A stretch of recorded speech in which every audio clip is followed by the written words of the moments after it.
Good morning, Internet. Welcome back. Thank you for joining me again. In this episode, we're going to talk about the wiring that I worked on in the past couple of updates.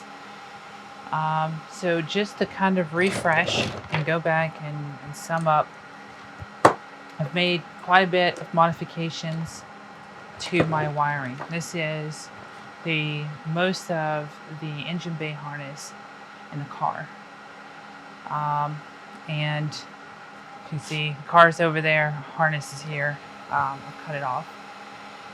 And what we ended up doing was installing these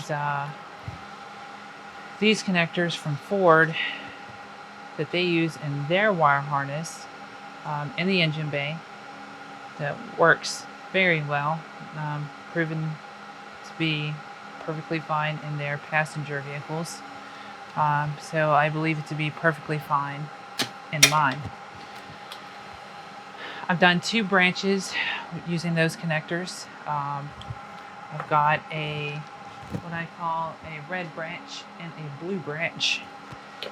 And basically they are separated out into different components. So for instance, this branch has the ignition, the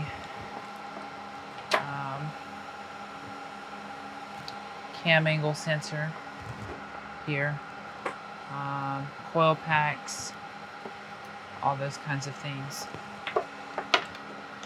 And this other branch has TPS, injectors, the IAC module plug, and that's about it.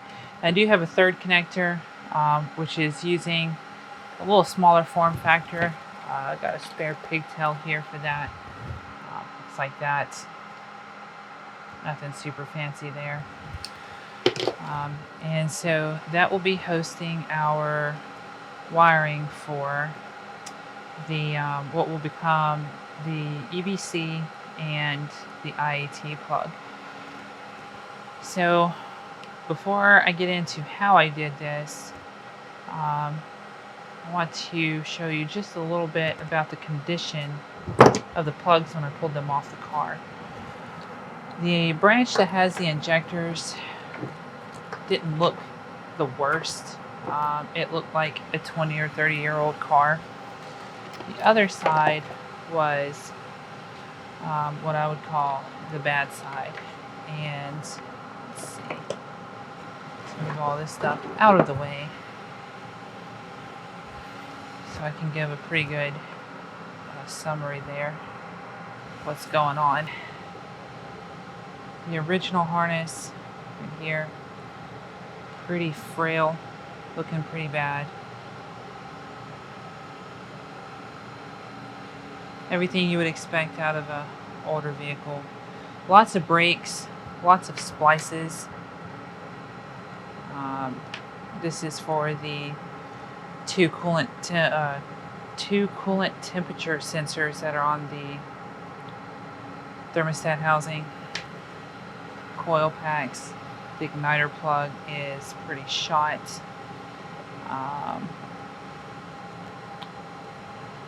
The cast plug is not even on here anymore. The car did come with the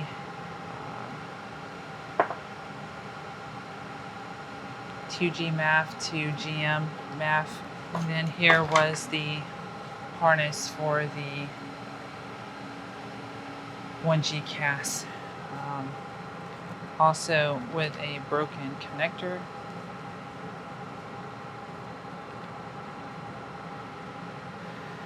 And kind of homemade, crimped together. I mean, the connections are solid, but I mean, there's a lot of multiple points for failure here. So that's how we got here. And we're going to be leaving that behind us. We'll be leaving these wires behind us too. So what I did to kind of explain this, in a little bit of detail, kind of Jeffro style. Wiring is not just intimidating to most people. It's intimidating, period. especially under the hood of the car. You got a lot of stuff going on. Not only do you have a lot of stuff going on, some of these wires look so much like other wires. And even I asked myself, where do I get started with this? Where do I begin?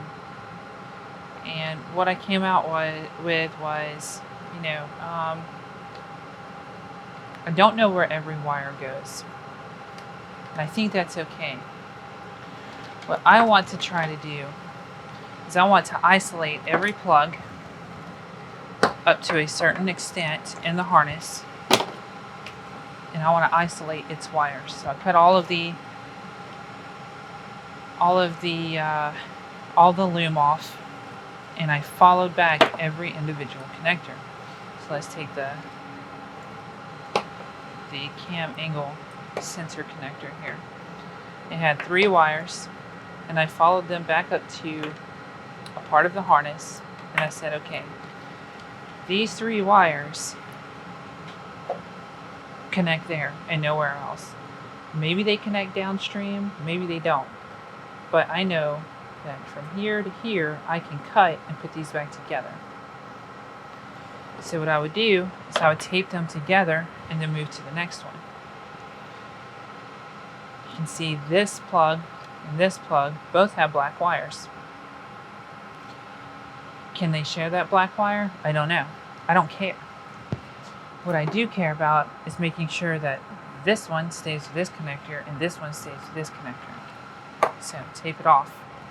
Take these 3, isolate them, and also tape them off. You see it's already done here. Then we have on this branch the coil pack and PTU or ignition transistor, whatever you want to call it. There's a couple different names for it. This one's kind of a headache. It caused me a lot of grief. It's got a total of 4 black wires. And to my surprise, some of these are not grounds. I had to look this up because I got them confused and it worried me. But you have a black with a blue wire, black with a blue stripe, a black with a white stripe, a black, another black with a white stripe, and then a smaller black one with a white stripe.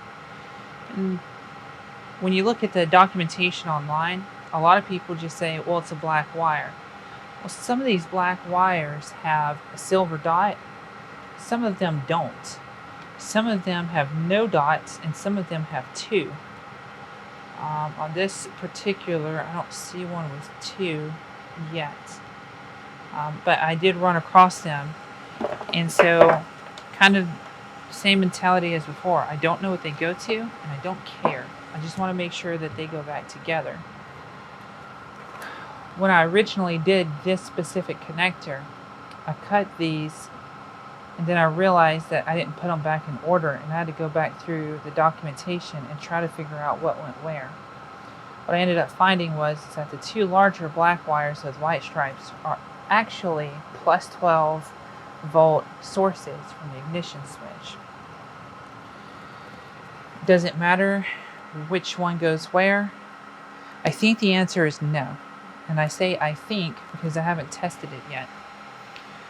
But from what I can tell, one of these goes directly to the coil pack, and one of them goes to the transistor, but they actually both come from the same source. And that's what I'm going with. As long as I didn't connect them to a ground, I should be okay. And another note on that documentation online is that some of these are sensor grounds that go into ECU, and some of these are chassis grounds that are completely different. If you get them crossed or mixed up or in the wrong place, you can really damage your ECU.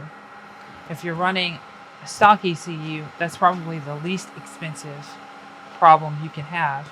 But if you're running something that's been modified or something more expensive, well, the price is to replace it. Plus you still have to do all this work. So be very careful. What I did in this case originally was I got the like colors pulled back and then I picked a couple of the different ones. So like I would pair up this blue with red and white, or black with white, sorry, and I would cut. And then I would terminate them, and I would feed one side into the back of the connector here, and then I would take the other one that I just terminated and pin it directly in the same place on the other side. Now, because I skipped a hole, I ended up confusing myself, and I had all this wrong, and one of these was vacant. I had to go back and figure out which one was which. I think I've got it now, but that's how you want to do it. You have to take extreme careful to make sure that you don't get confused on it. If I were to cut all of these at the same time, I would guarantee you I would get them mixed up on reassembly. So it's extremely important. There's a couple ways you can do it. You could take like a paint marker and paint one like that, give it a chance to dry, and cut it in the middle so that you don't confuse it with the other one that looks just like it. That would have worked. You could tape it. You could tape one in one color and one in the other. There are a couple different techniques for that.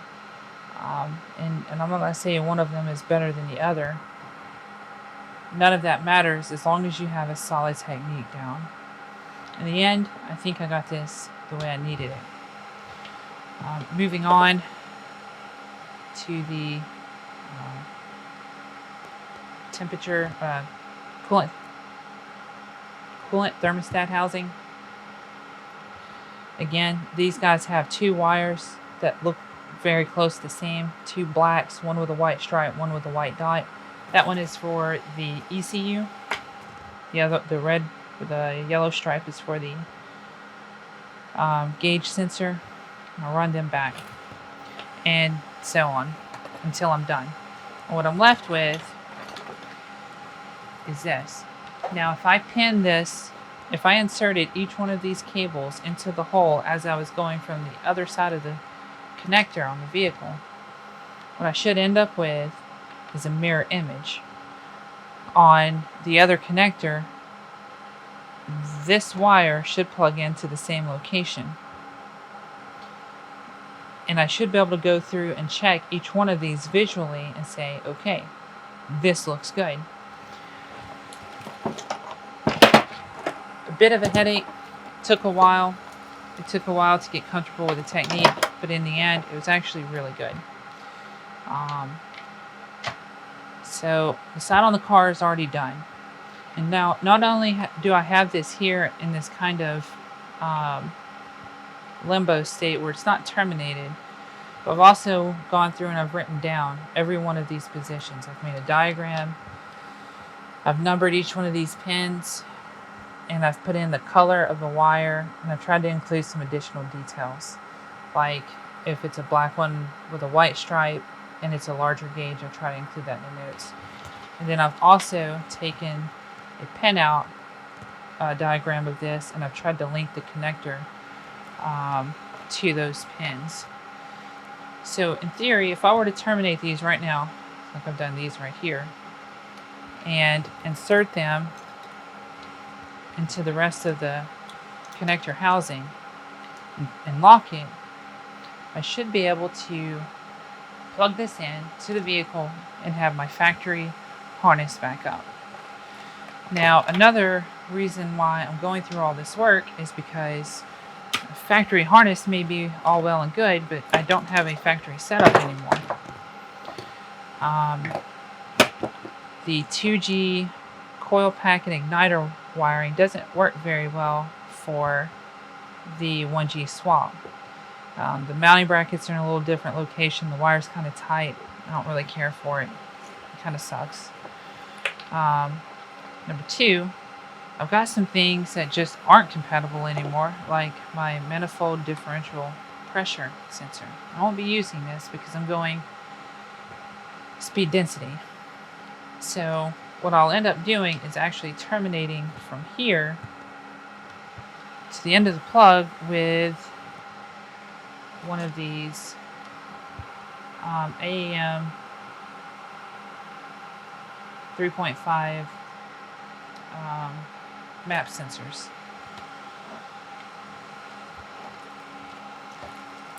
So we can put this aside for now.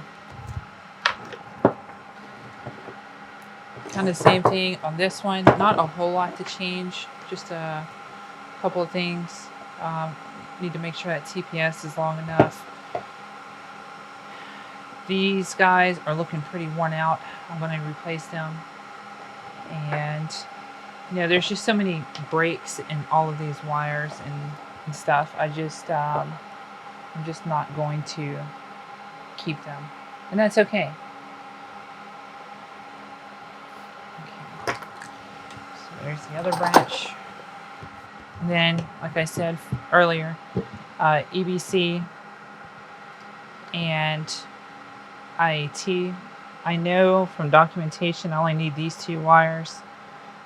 I only need these two wires, which are actually, you can barely see it, but they're broken in the back. I doubt you can see it on the camera, and that's okay. You have to take my word for it.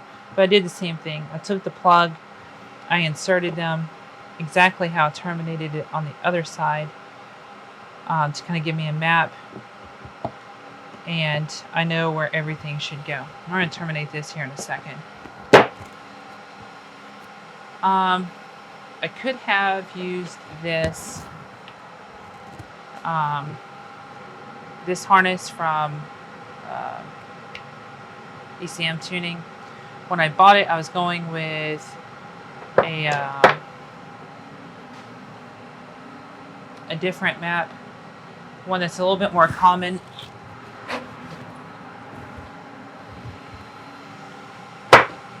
When I got it, I couldn't get it to work, and one of my buddies said, well, sometimes they get these wires confused, and sometimes you need to cross them. I tried that. It didn't work either. And thinking about it, I was like, you know, if I can't trust somebody to make a plug correctly, and I'm going to have all these wires and all these connectors to go bad, you know, maybe I should just do it myself. And that's not a hit on ECM Link by any means, but this is actually pretty typical for my life in general. So I decided that's the way for me to go. One connector that I did not talk much about was my my NOx sensor. The NOx sensor was looking pretty rough too. The NOx sensor has been touched before. It's got the seals falling out of it. It's got several cracks. The shielding is looking pretty rough. I think that part's still functional, but there's a high risk of getting a lot of noise in this, and I really just don't want to take the risk anymore, which is really what a lot of this work is about, is risk mitigation. I've spent a lot of time working on this vehicle, and I really just don't want to take the risk of having my cam angle sensor falling out, my NOx sensor getting phantom signals. You know, I don't want any of that to slow me down or put me back in the garage after spending so much time here. So if you're going to do this job, a couple things you're going to need. You're going to need a variety of wire cutters. And I say a variety because, well, I found that some of these work better than the others. I like the ends of these better than the ends of these, but these are the appropriate size gauges. You'll also need some crimpers for these styles of terminals. I've got two. Again, I kind of use both of them. I use this one for kind of rounding the connector. It's non-ratcheting. It's an Amazon special. It's okay. It's not out there saving lives. This one's a ratcheting connector, but when you put in a little blade here, it doesn't always crimp correctly. So doing some work on the terminal before getting started helps, and these help with that. Also, a couple of pliers. These seem to work really well for me. They got good grip and decent angle on them. I also used all of these You may need a couple screwdrivers depending on where you are in the vehicle. Mine's completely disassembled, so I didn't really use them. Some flatheads were good. I use this one quite a bit. It's a very small flathead. I use this one even more for actually removing the terminals from the connectors. You see it is really small and delicate. Probably the tool I use the most. And then I had this longer flathead as well. Came in handy a few times. I keep trauma shears. They cut through massive amounts of wires quite easily. Recommend them to everybody. And you'll need a razor blade of some style. This is a brand new razor. It cuts through virtually everything. You'll need new blades because they dull quickly. Hopefully you already know that. Those are the tools you'll need. You'll also need connectors. You'll also need the pins for the connectors. Now these are all the female. Nope, they're mixed up. Awesome. So there's the male terminals, female terminals. Of course, it never hurts to have tape. I have a couple of different colors. It's something to take notes on. I personally like to take notes on index cards. I want to reuse it though. Actually, I think I'll keep it right here. So paper, I prefer pencil because I screw up a lot. And that's about it. Another thing to have, water. Stay hydrated.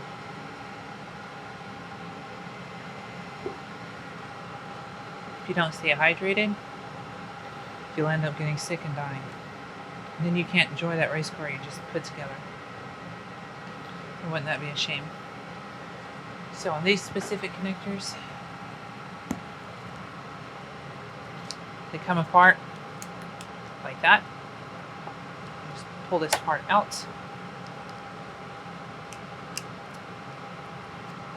Like so. And then on the inside here, basically there's a pin, like a little lever. You get your screwdriver underneath and then you pull out. I like my smaller screwdriver for this. So get in, get it lifted, and then pull out.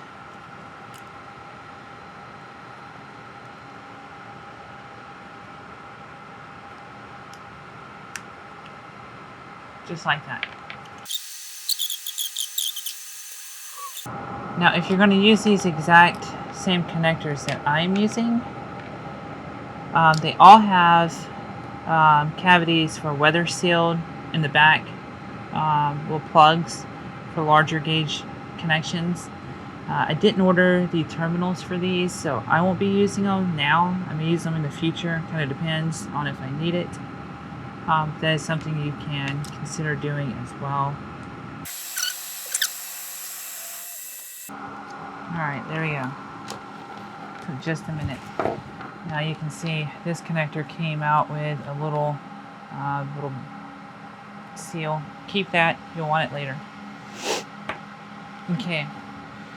We need this to go here. And before we do that, yes, we need to crimp them, but also we need to make sure they're in the right order.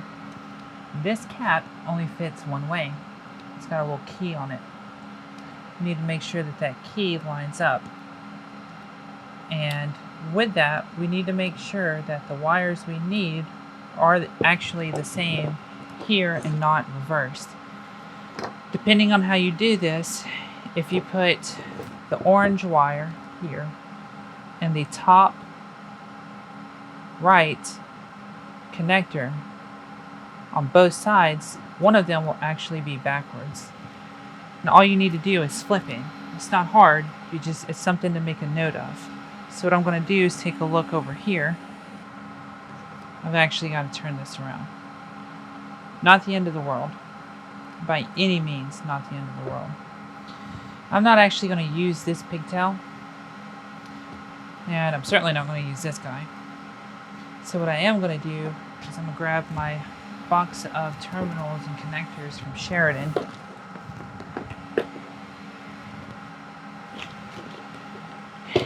I'm gonna grab this solenoid connector. I think it's that one. Grab a couple pins for it as well.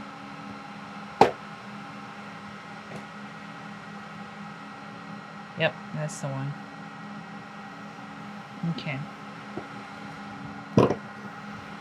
Now, since I know that my orange wire goes to my MAF, what I'm going to do, actually I don't think I'm going to use those wires at all. Now if you're going to do this, if you're going to go this route, another good thing to have is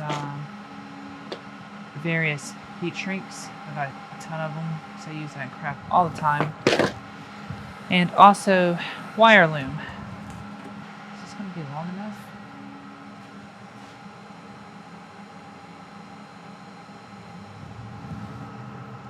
Yeah, it'll be long enough. It'll be alright. Okay.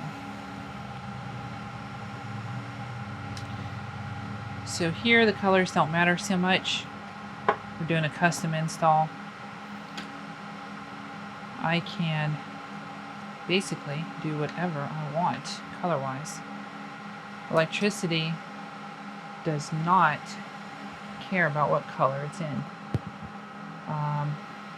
Alright, so let's take this guy apart.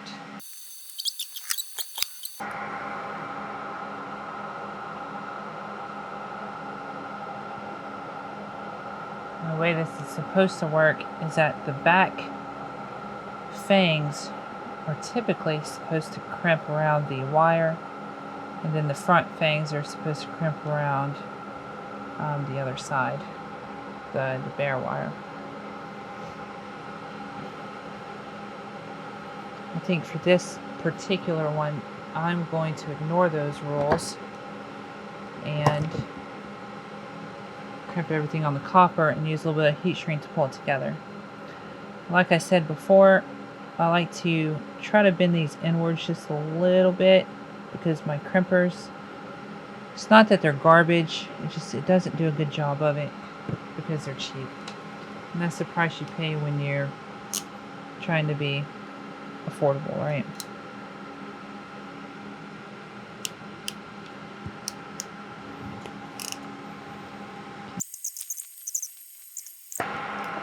Again, use these guys to pinch. You could pinch on it. And then you use these guys to actually fold the fangs in on themselves like they should be.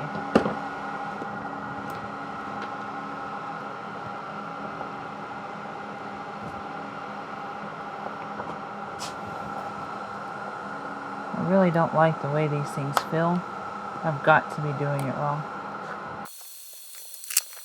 Perfect. And like I said, let's get some heat shrink on these guys, a little bit of loom.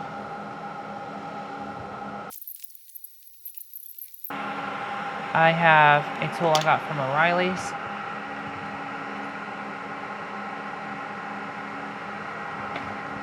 And with your heat shrink, you always want to start at the part that you don't want to move first. So in our case, right here.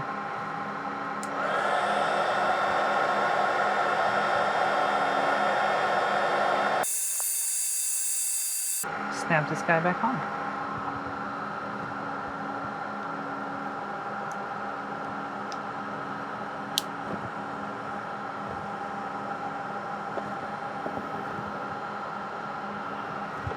Alright, one end done. Now, the other side.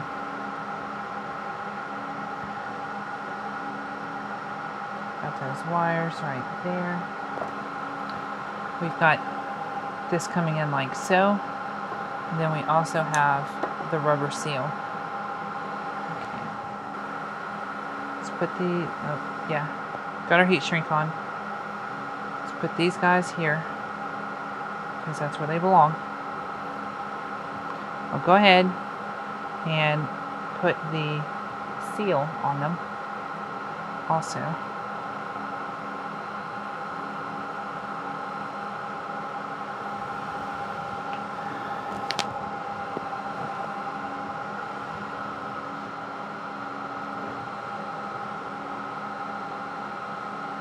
Strip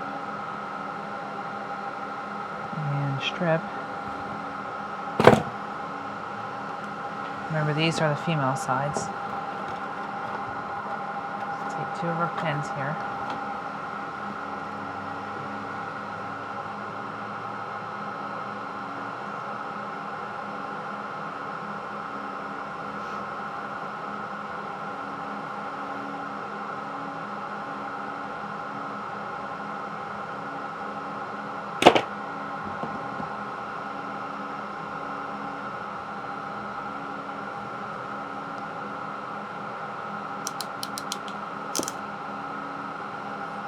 Perfect.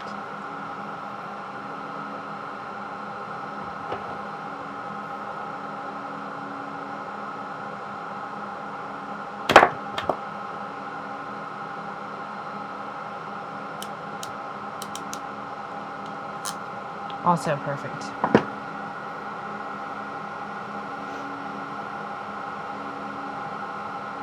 Okay. Now we have the IET to do as well. Now the IET, I know, is the last 2 pins of the math, which sit side by side to each other in my connector, because I wired it up that way. So they won't go side by side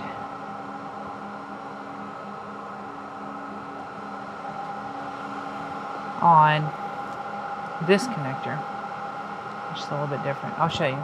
I'll explain. So here, in this orientation, these are vertical. Well, on mine, the IET is going to be horizontal, like so.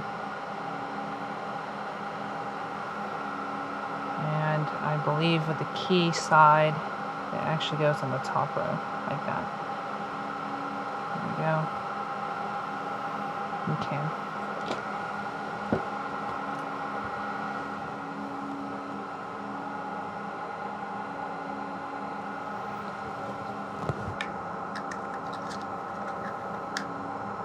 Nope. I was right the first time. It goes away from the key side.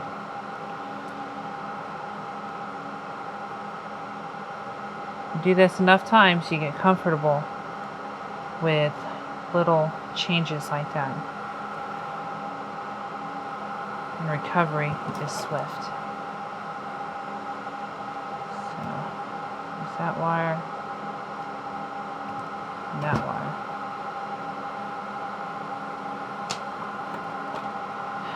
Two female pins.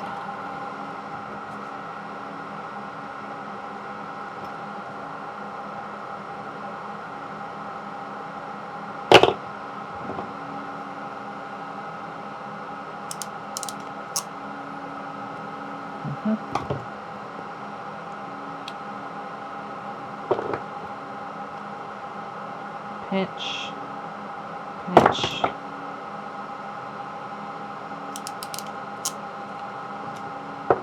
Just like that. Okay.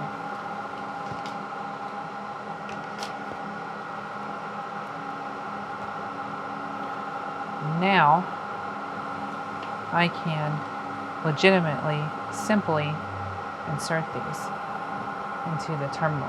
And I'm going to go ahead and put this this connector back in, or this, I'm not really sure what to call this. It's like a spacer. It helps keep the orientation right.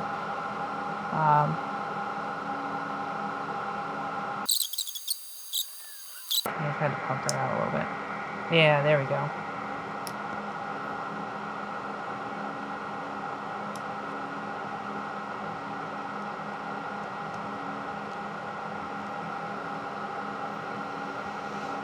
Okay, let's see. And I said that these guys would go right here.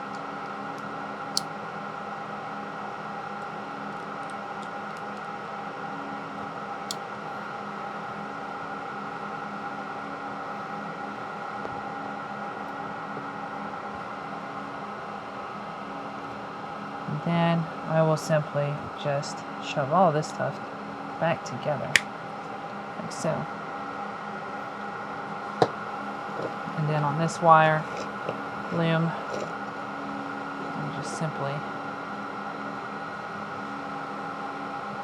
do that number right there. And once again,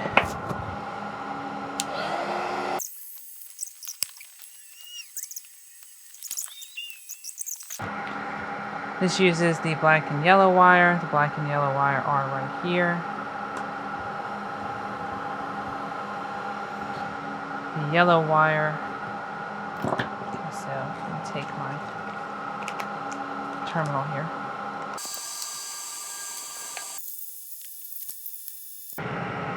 Purple wire here to figure out how these get inserted.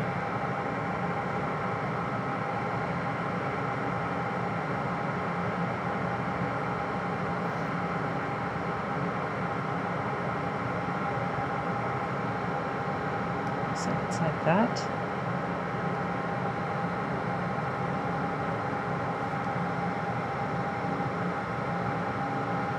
They go through the other side.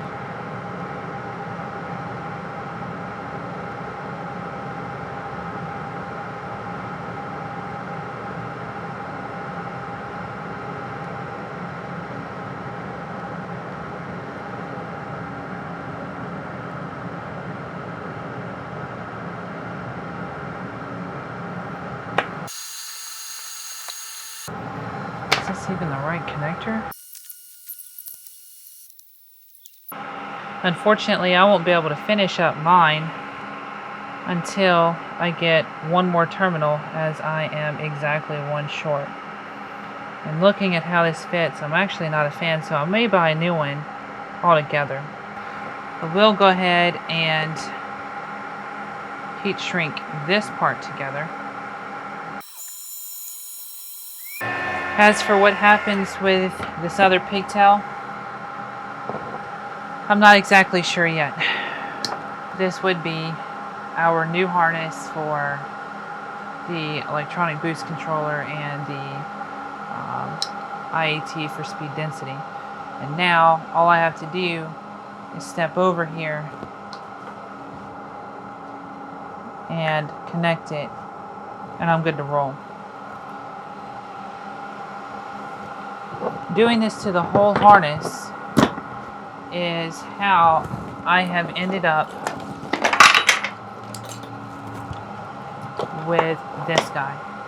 This is what will become my main engine harness, with all new connectors, without the broken wires, without all the hacks.